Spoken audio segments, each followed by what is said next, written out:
Okay, welcome back to Inside Indian Country, where we cover advisory, accounting, and finance topics that matter most to travel nations.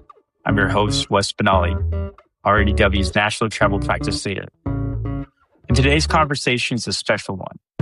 Earlier this year, Soaring Bird Solutions, a name that a lot of you are probably familiar with in Indian Country, joined the REDW family. And I'm joined today by the person behind that name, Karla Bylund. Good morning. Karla, how you doing? Good. How are you today? All right. Good. Yeah. So you built Soaring Bird Solutions from the ground up in 2015, focused entirely on HR and leadership support for tribal organizations. Now you're bringing that work to REDW and leading an event we're excited to talk about, and that's this year's Tribal Leadership and Management Conference. So we're going to cover two things today. Your Soaring Bird story and what lies ahead with TL&M. Thanks for coming on, Karla. So definitely want to start off with what and how Soaring Bird Solutions started. And maybe you want to talk a little bit about your Potawatomi name. Okay. Well, let's start with the Potawatomi name, because I'm a member of the Citizen Potawatomi Nation out of Shawnee, Oklahoma. And my aunt, who's the matriarch of our family, is the one who named me. And she gave me the name Pneshi Bmashi, which means bird who soars. And from that moment on, I knew I had to do things in life. There was an expectation of great things. So tried to live up to that. I started working in Indian Country 30 plus years ago, and worked primarily for tribal gaming as an executive director of HR. And I moved around a little bit. I worked in a few different states for a few different tribes, and one of the things that I consistently saw was there's a gap in HR knowledge in Indian Country. And so there came a point where I was being asked to, can you do this project? Can you help us with this? Can you come in and help us with this? And I was working full time. So I decided to take the giant leap of faith and start Soaring Bird Solutions. Started it in 2015. It has been, it was just a really fun ride. I got to meet a lot of people, a lot of tribes, got to learn about a lot of different cultures, build a lot of relationships in Indian Country. And, one of the things that motivates me in life is making a difference. And I really felt like I was making a difference. So yeah, Soaring Bird Solutions provided, HR, compensation, training, leadership development for 10 years. And it got to a point where I was growing faster than my capacity could handle. And so REDW, I was actually approached by a few different firms for acquisition, but REDW had a shared value. They have deep experience working with tribes for over 40 years. They're looking to enhance the capability in Indian Country.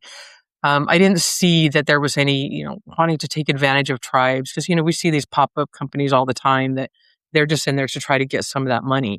But there's a shared value of caring about and wanting to really set tribes up for success. So that shared value, as well as like all the service lines that REDW provides, was able to, gave me an opportunity to offer my clients a lot more: financial literacy, wealth, cybersecurity. There's just so much more that now, instead of me saying, hey, let me find somebody for you, we have them in-house. And so I just felt like we were a good partnership.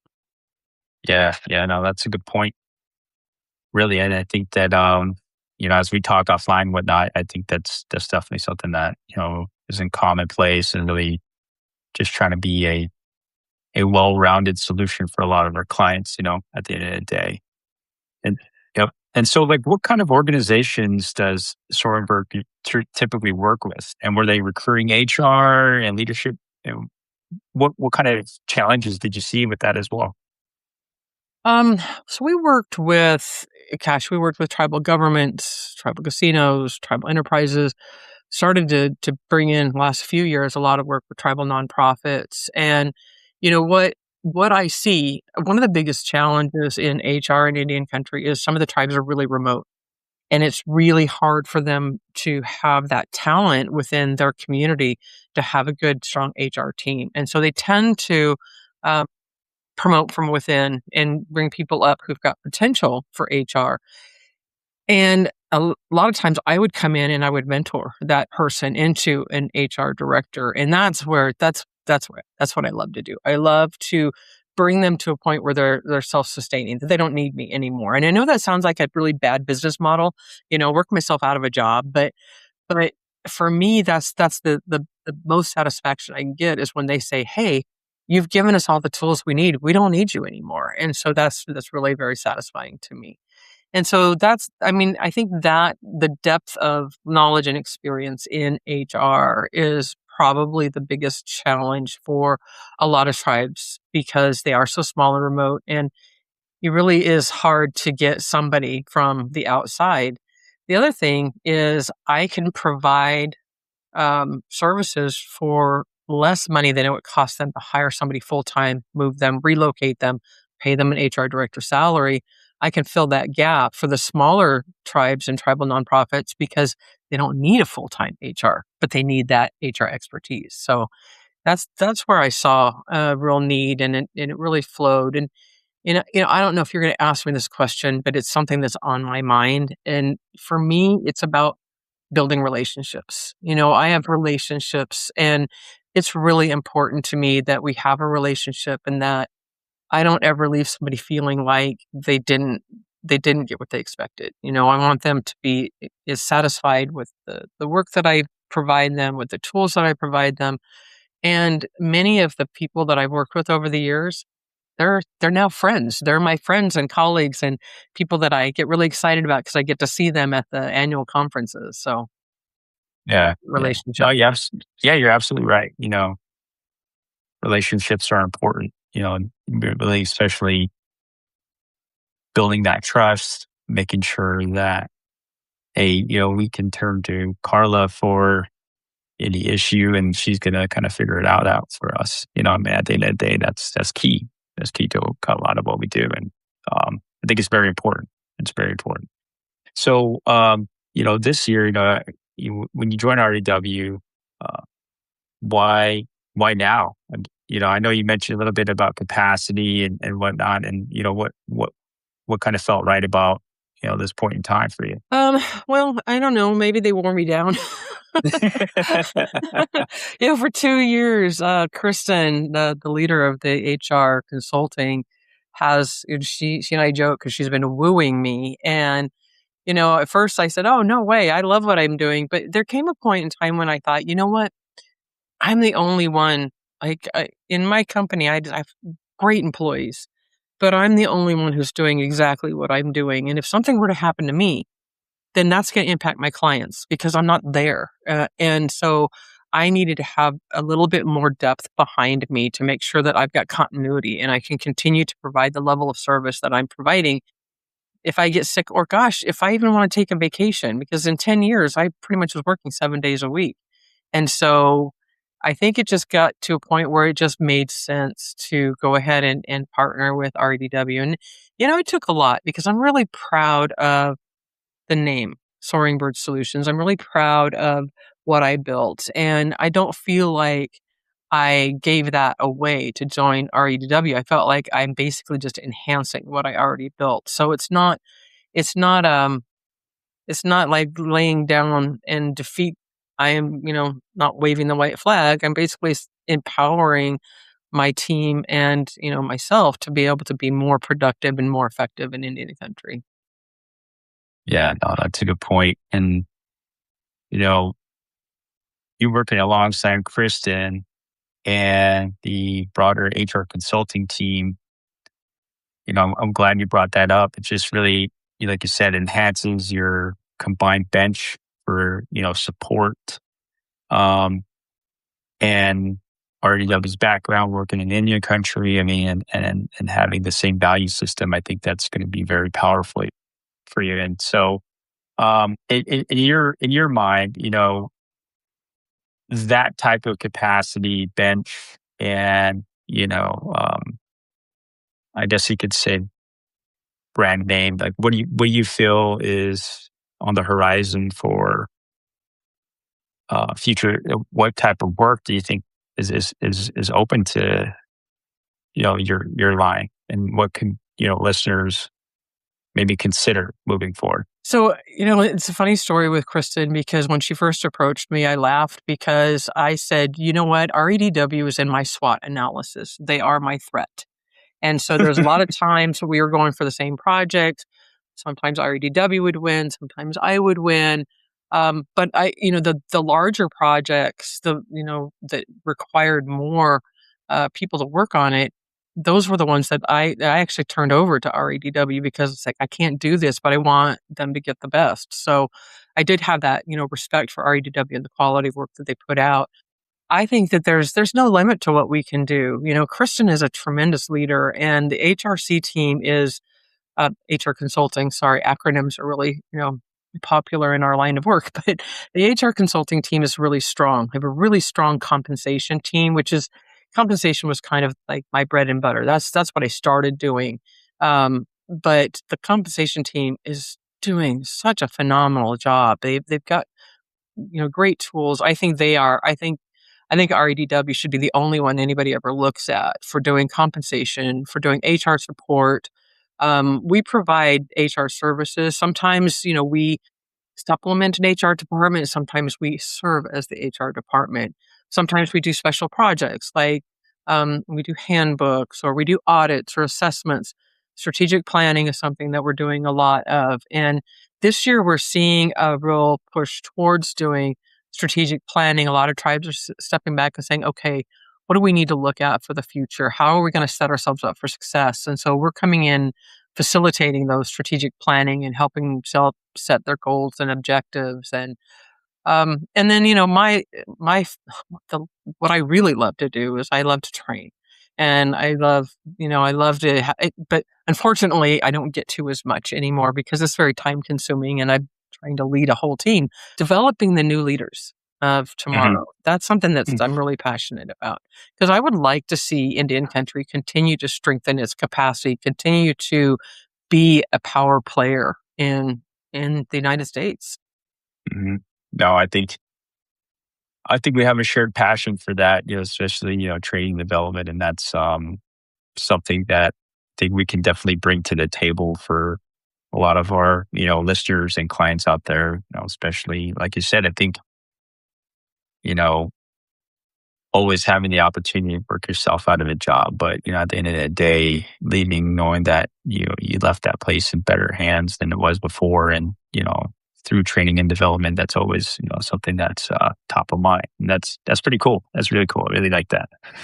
And kind of speaking of training development, if you will, you have the Tribal Leadership and Management Conference coming up, and so let's chat a little bit about that. So that's going to be in October, right, in Yep. Las Vegas. Yep. And, we're talking a little bit about some of the challenges that are out there in Indian country and, you know, training and development. So what could somebody, think about when they're thinking about this Tribal Leadership and Management Conference? So, if you don't mind, I'd kind of like to tell the origin story of the conference Yeah, because yeah. it's really important. So, 4 years ago, a colleague of mine, Kostin Lathoris, who's a tribal attorney, he and I had a chat, and what we were seeing at the time was there was and I'm not going to name names, but there's a couple of groups out there that are doing training in Indian country. The curriculum isn't being developed by anybody who has any understanding of tribal culture or even like tribal employment law, and it's being trained by people who don't have any idea. And we wanted to authenticate the training, and so we started this conference to bring something that's real to leaders in Indian country, and to develop a conference that was more relationship based. There's more an opportunity for gathering and speaking with each other and learning from each other. And so we started it. And our first annual conference, we had like 50, and it was a fantastic conference. Like everybody was talking to each other, and it just kind of snowballed, and it's grown every year. And so I'm really excited. This year we have Kostin has moved on. He's gotten like very busy in his tribal law practice. So, but our EDW, we have speakers from across all the service lines. So we are going to have heavy emphasis on AI and what it's looking like and how to use it ethically and effectively. We've got emphasis on cybersecurity, Mhm. financial literacy. There's HR topics, there's leadership topics, there's governance topics. And so we have a really, really strong agenda and a lot of really phenomenal speakers across REDW. And we've got some speakers coming in from outside REDW that are very well known in the industry. Nice, nice. So, as you said, I think your kind of entrepreneurial spirit really just wanted to get this going. I think that's definitely cool, and really looking forward to all the opportunities that we can continue to share with a conference like this, and really sharing ideas and ultimately creating solutions for issues that are out there currently.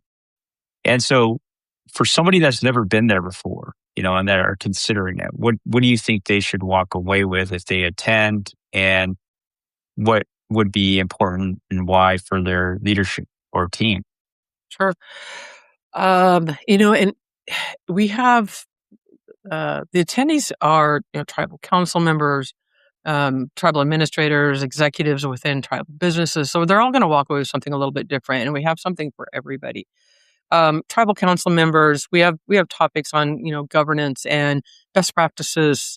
How to lead a tribal council effectively, and how to financial literacy for tribal councils. For some of the others, I'm hoping that they're going to walk away with some ideas on how to improve their processes, some ideas on how to be better leaders, ideas on economic development for their tribes. We just have so much. There's just so much, and it's jam packed full of really great topics. We've got some really good vendors. We'll have a little expo. We've got some artisans coming in. So, hopefully everybody walks away with a nice piece of jewelry as well as a little, leadership tidbit that they're going to use to enhance their operations. Well, that's cool. Yeah, no, I mean, I always, when I think about, leadership conferences, when I always remember this conversation I had with, it was a, it was a young and upcoming, tribal, council member, and we're just chatting, I'm having an opportunity to talk, and he had mentioned to me, well, you know what, when you get elected to a leadership position, the expectation from the public is that you kind of know everything, you know, but at the end of the day, you don't. And, you're expected to know the financial stuff. You're expected to know the grant stuff. You're expected to know the non-grant stuff. And so, and having an opportunity like this to at least get an understanding of the basics so that you feel comfortable in the decisions you make as a travel leader. I think it'd be great to attend this conference and get a lot out of it, especially knowing that it's going to be well rounded with all the different professional services that RDW provides, and that hopefully we share in the same value, that just consistently sharing information and putting that out there is for the betterment of the enhancement of any country as a whole. I think that's great. So, any final thoughts for our listeners, regarding, the Soaring Bird journey, or, what to expect at, the conference here? Yeah, I would just love to see. I would just love to see everybody at the conference. What you said just now resonates with me, because that's one of the gaps that I've seen over the years is tribal council members they're elected into a position that nobody prepared them for, and then nobody trains them, and there's no. I'm not going to say no, because some are really good at it, but an orientation package for the tribal council, what to expect, some training on leadership, financial literacy, grants, all of that. They're flying blind, and you're right. There's a huge expectation that they're expected to already know it. And so, we're hoping that, we can provide some of that skill level for them. Um, we're excited because this year we're actually hosting it during the Indian National Finals Rodeo, so you kind of get a 2-for-1 bang for your buck. You can come out and get some leadership and watch the rodeo. Nice, nice. Yeah. So those of you listen out there, get your buckle nice and shined out, and get out there and come watch the rodeo and check out the conference. And so We'll even accept um, you in cowboy boots. there you go. There you go. Yep. Well, Karla, thank you for sharing the Soaring Bird story and for bringing, the same mission to REW, and really looking forward to this next chapter and all that we can bring to Indian country. And to everyone listening, if you worked with Karla and her team before, this partnership means the same trusted support. It's now just backed by RDW with a full advisory bench. And, if you haven't yet had time to say hello, definitely reach out and say hello. And then just one quick note for the listeners. So if you're still on this fence about, reaching out and registering for the conference, you can use REDW POD 26 at checkout, and you can get a discount on your registration. I think the early bird registration ends at the end of August, right? The regular early bird registration already ended, but we've extended it for our tribal for our national tribal practice. Anybody listening to this podcast or anybody that you're in contact with, Wes. So There you go. using that discount. Yep. Use that discount once again, REDW POD 26 at checkout, and you can get a discount on that. So jump on in and let's get registered. So, well, thank you, Karla, for all of that. And we definitely looking forward to all that you do and all that you can bring. So Thank you, Wes. all right.